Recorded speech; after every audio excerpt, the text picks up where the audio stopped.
Hello everyone, जय सिया राम। कैसे हैं आप सभी लोग? आशा करती हूँ स्वस्थ होंगे, मस्त होंगे।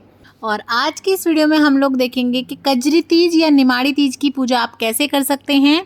तो देखिए, या तो आप शिवजी और पार्वती की मूर्ति की पूजा कर लें चौकी लगा के, या आप मिट्टी से शिव पार्वती बना सकते हैं, या फिर आप कहीं बाहर जाके तालाब या नदी के पास भी पूजा कर सकते हैं। या फिर आप देखिए, बहुत ही सरल तरीके से आप घर पर ही जो है नदी या तालाब का जो है एक स्वरूप बना सकते हैं और उसकी पूजा कर सकते हैं। तो देखिए, जहाँ भी आप पूजा कर रहे हो सर्वप्रथम आप वहाँ पे थोड़ा सा इस तरीके से साफ़ कर लें, गंगा जल छिड़क के इस तरीके से आप थोड़ा सा साफ़ कर लें। चौकी बिछाना चाहते हैं तो आप चौकी बिछा दें, नहीं तो आप इस तरीके से डायरेक्ट भी कर सकते हैं। तो देखिए, मैंने सबसे पहले हल्दी से थोड़ा सा इस तरीके से पूर दिया है चौक सा, और उसके ऊपर मैंने यहाँ पे एक कटोरी में दाने ले लिए हैं। मैंने यहाँ पे बाजरे के दाने लिए हैं, आप चाहें तो गेहूं के ले सकते हैं या आप जो भी ले सकते हैं। और उसके ऊपर हमें जो है नीम की टहनी लगानी होती है, क्योंकि निमाड़ी तीज या कजरी तीज में जो है नीम की पूजा करनी होती है। उसके बाद देखिए, मैंने यहाँ पे एक मिट्टी के कसोरे में इस तरीके से जो है तालाब का स्वरूप बनाया है, थोड़ा सा गंगा जल, दूध और पानी डाल के। उसके बाद देखिए, सबसे पहले हम इस तरीके से चुन्नी ढक देंगे। तो यहाँ पर मैं कोई मूर्ति नहीं ले रही हूँ, मैं सीधा जो है नीम की पूजा कर रही हूँ। आप चाहें तो यहीं पर जो है पार्वती माता मिट्टी की और शिवलिंग रख सकते हैं, उनकी भी पूजा साथ साथ कर सकते हैं, या इस तरह से भी आप कर सकते हैं। और एक लोटा हमने जल ले लिया है।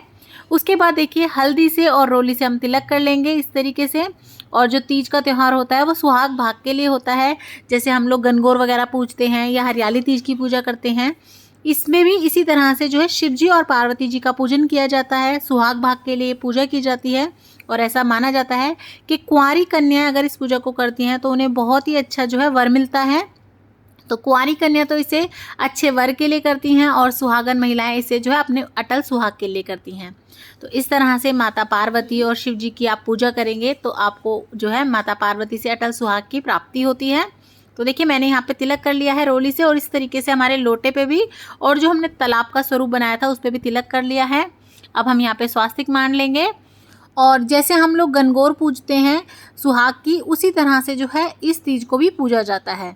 तो आप चाहें तो कोई पेपर पे पूज सकते हैं, या डायरेक्ट, देखिए मैं यहाँ पे डायरेक्ट जो है दीवार पे ही पूज रही हूँ। तो आप अगर दीवार पे पूजना चाहें तो दीवार पे इस तरीके से आप जो है कलावा इस तरीके से चिपका लें। और अगर आप चाहते हैं कि दीवार वगैरह गंदी ना हो तो आप पेपर पे भी चिपका सकते हैं। और फिर उसे आपको पूजना है तो आपको 16 टिक्की लगानी होती है इसमें। आप 16 टिक्की मेहंदी की लगाएं, 16 रोली की लगाएं, 16 हल्दी की लगाएं, और कई कई जगह पे जो है काजल की भी 16 टिक्की लगाई जाती हैं। तो इस तरीके से आप 16 टिक्की लगा के सुहाग भाग पूज दें।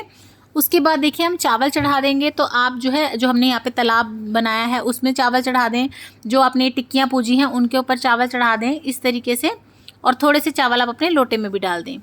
और इसी तरह से हमने चीनी का भी भोग लगा दिया है। आपने अगर कोई भी घर में मिठाई, हलवा वगैरह बनाया हो, खीर बनाई हो, तो आप उसका भोग लगा दें।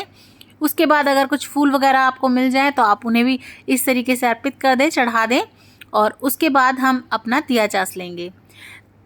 जैसे और सुहाग भाग के व्रत होते हैं, जैसे हम गनगौर का पूजन करते हैं, व्रत करते हैं, जैसे हम करवा चौथ का व्रत करते हैं, निमाड़ी तीज और कजरी तीज का भी उसी प्रकार से पूजन किया जाता है और व्रत किया जाता है। और इस दिन जो है सुहाग का विशेष महत्व होता है। तो इस दिन आप कुछ ना कुछ सुहाग का सामान जरूर से अर्पण करें।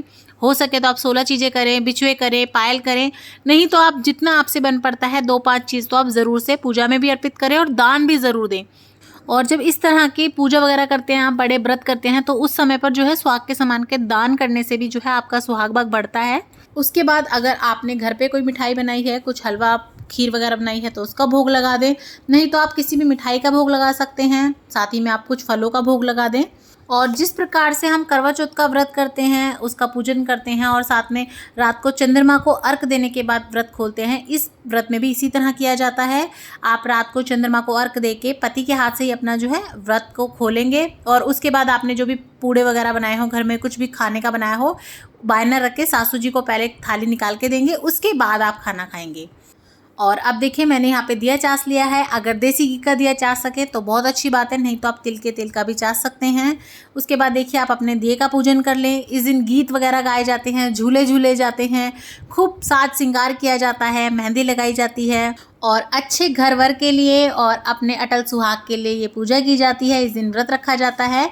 उसके बाद देखिए आप इस तरीके से जोत दिखा दें, अपना जो है आरती कर लें। उसके बाद आप हाथ में कुछ दाने लेकर यहीं पर बैठकर कजरी तीज या निमाड़ी तीज की कथा सुन लें। कथा का वीडियो आपको चैनल पे मिल जाएगा, आप उसे भी ज़रूर चेक कीजिएगा।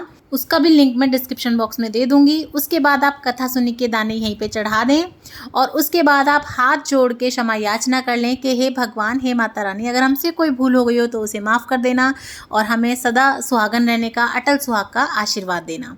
और ये जो 1 लोटा जल है इसे आप सूर्य भगवान को अर्पण कर दें। इस तरह से आप बहुत ही सरल तरीके से कजरी तीज या निमाड़ी तीज की पूजा कर सकते हैं। तो आपको ये सरल विधि कैसी लगी मुझे कमेंट करके ज़रूर बताइएगा। और अगर वीडियो अच्छी लगी हो, मेरा चैनल पसंद आ रहा हो तो लाइक, शेयर और सब्सक्राइब करना ना भूलें। और कमेंट बॉक्स में जय सिया राम ज़रूर से लिख दें। जय सिया राम।